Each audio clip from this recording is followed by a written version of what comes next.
Hi guys, it's Pigeon here.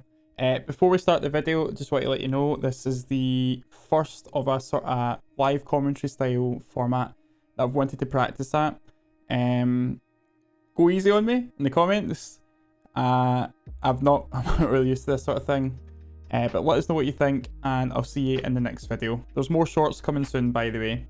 Oh, and one other thing, be sure to check us out on Twitter and Twitch. Come let us know what you're thinking about these opinions on the weapons. Cheers.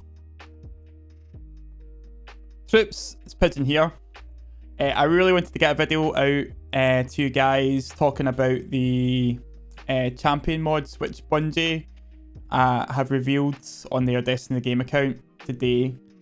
I wanted to just point out a few weapons that you guys should look out for, a couple of roles to consider on weapons that are in the game right now. Definitely have a look in your vault for these.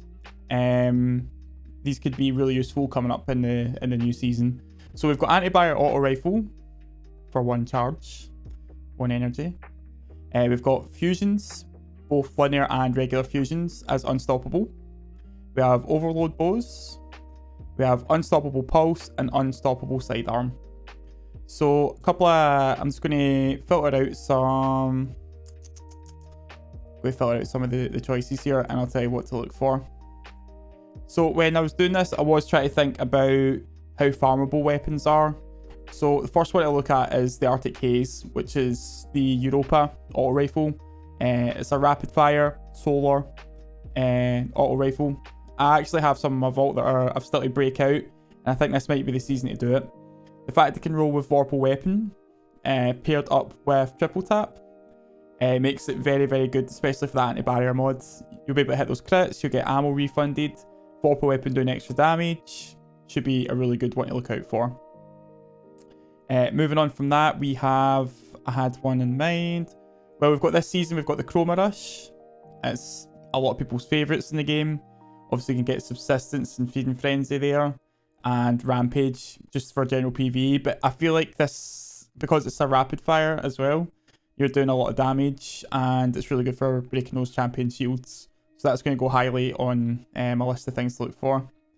Another one to look out for is the Shadow Price. And if you've been like me doing Grandmaster Nightfalls and land yourself in a depth drop, this run rolls with Disruption Break and 4 times a charm, as well as you can get Overflow as well, which is one to look out for. The fact you've got Disruption Break there means you can pop your champion shield, swap to a kinetic weapon, say Izanagi's Burden, and you can go in on them, getting lots of extra damage on them.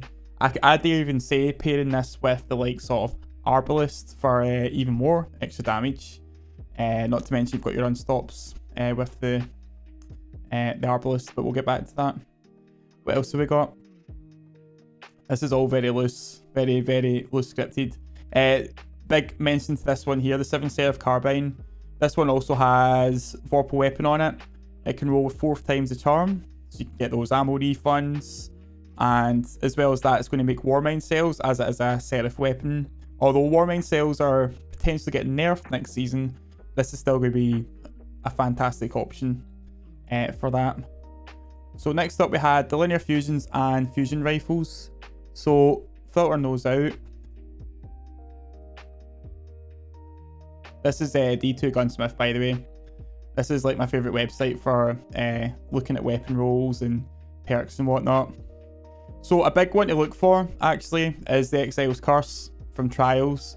So if you do happen to be in Trials, this is a high impact fusion rifle, and it actually can roll with Vorpal Weapon. You could pair that with Slide Shot or even Quick Draw for those quick swaps to when a champion starts to rush you, the stun's finished. You can swap back to that and do your work. I would say honorable mention to Pulse Monitor and Slide Shot here as well. If you get tagged, Pulse Monitor is going to proc, reload your weapon, it's going to give you those extra stats. And Slide Shot, as you all know, is a really handy perk for reloading, although doing it out of cover can be very risky business. Another one to look out for is the Zealots reward from the Garden of Salvation. This drops from the first encounter, which right now is the challenge mode week, which means you can get double drops.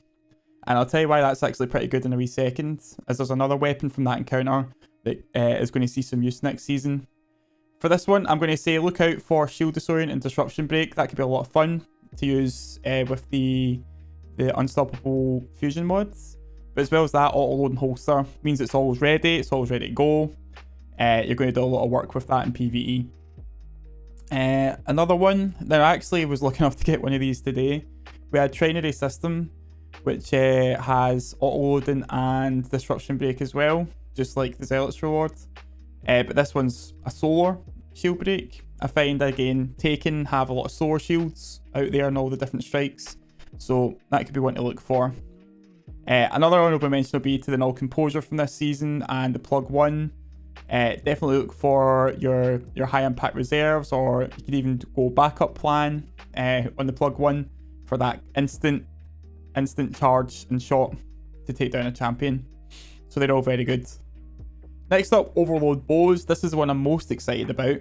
The fact that in the past we've had Overload bow as a champion mod, being very consistent on breaking an Overload's march towards us is very useful. So there isn't a lot of bows in the game that haven't been sunset. As I was just mentioning about the Zealots reward, it's available from the first encounter of Garden of Salvation, and so is the Crude Redemption. Now the big thing about Crude Redemption is it has explosive arrowhead, which I find is a super useful perk for the extra damage, and it adds even more consistency to those champion stuns. You have Archer's Tempo there for that fast reload. That could be very, very useful. An honorable mention to Quick Draw, again being able to swap to that weapon to stun a champion, very useful. And then cleaning up with your heavy or your special weapons there. Next up, I want to look at Point of the Stag. Now this one's actually available from the kiosk in the tower.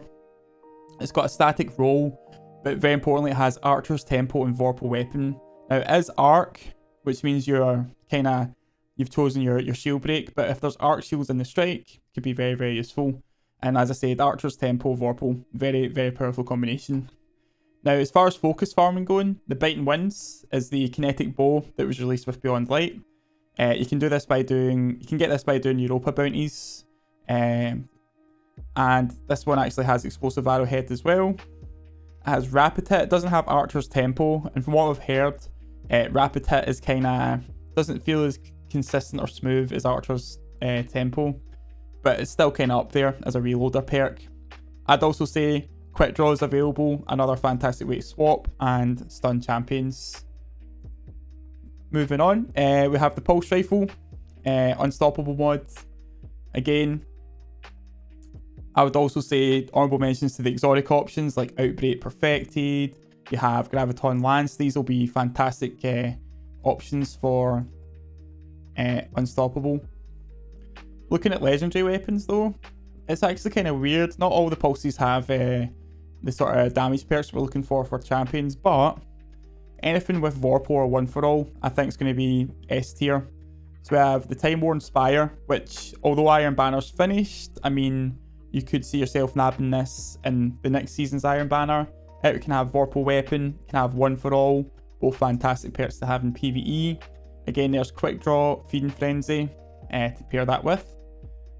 Stars and Shadow, this one, I feel this one's been put to the bottom of the pile as far as my drop rates, but this is the Crucible high impact pulse that was released with Beyond Light. It does have Vorpal Weapon, it does have Feeding Frenzy. That's probably my top pick if you happen to have one, but because this perk pool's so big, it's very, very tricky to get hold of.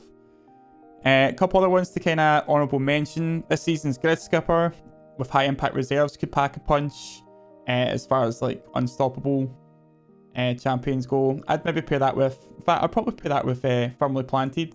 And something I'm going to favour for these lower impact weapons is high cal rounds. That's going to do a lot of work against general adds in your Grandmaster Nightfalls and whatnot. Moving on. See, now, just before we go on to the last one, I'm thinking there's not really a lot of pulses in the kinetic slot. We have Cold Denial, but again, it doesn't really have the perks that I would deem useful for Nightfalls or champions. I think Messenger from Trials, getting Desperado or One For All could be really useful. Desperado could see absolutely beam champions if you get that first precision kill, of course. So definitely go search those out. I'm going to rate One For All higher than Desperado though, to go against champions. You tend not to kill things straight away in Nightfall, so tagging 3 separate targets for that extra damage is very, very easy to do and very, very useful.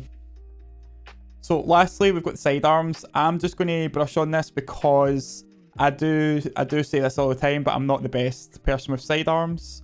I think I would refer you to somebody else for sidearms. But we do have a couple in the loot pool. The brass attacks from last season is pretty handy. I would opt for Rapid Hit with Frenzy for that extra damage while you're in combat. I'm going to put an honourable mention out to Sympathetic Arsenal, by the way. A friend of mine mentioned how this is very useful in Nightfalls because you're going to reload after a kill. Everything else in your inventory is getting reloaded and is ready to go. That could be very useful when you're taking on champions. So you could see yourself tagging a champion, getting that stun, shooting a random ad in the side, reloads all your weapons, and you're good to go. This season's Farewell actually has Vorpal on it, so I'm rating that pretty highly. And as far as I know, this is the lightweight frame. It works really well with full auto paired with it. I actually have this roll in my vault ready to go. Full auto Vorpal. Very, very useful.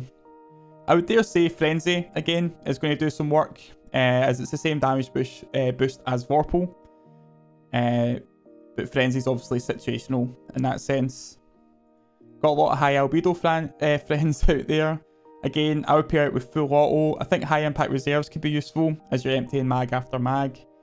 That's a focus farm option again on Europa, which is worth chasing out. I think that's everything. Oh, they mentioned swords. So underneath the tweet Bungie sent, they did mention swords. I mean, overload on swords is very risky. Again, it's personal preference for this. If you're going to use a sword to do sort of stuns, I'd probably go for your ranged options. So we have Temptation's Hook. I've definitely not used that in quite a while. Solas's Scar from Trials, it's got the ranged attack. It even has Chain Reaction, which you can use to create Warmind cells, albeit they're getting nerfed next season. So I'd say in non-GMs, you might get away with using these, but it's going to be risky business. Anyway, I think that's all for this. Thanks for watching this far if you did. It's a new format for me, so let us know if it worked for you guys as far as taking information. It was mostly unscripted, so again, forgive us. I'm just working on this. I wanted to get out to you guys my thoughts on what to use, what to dig out from your vault, what to maybe chase. There's only 2 weeks left till the new season. Other than that, I will see you soon.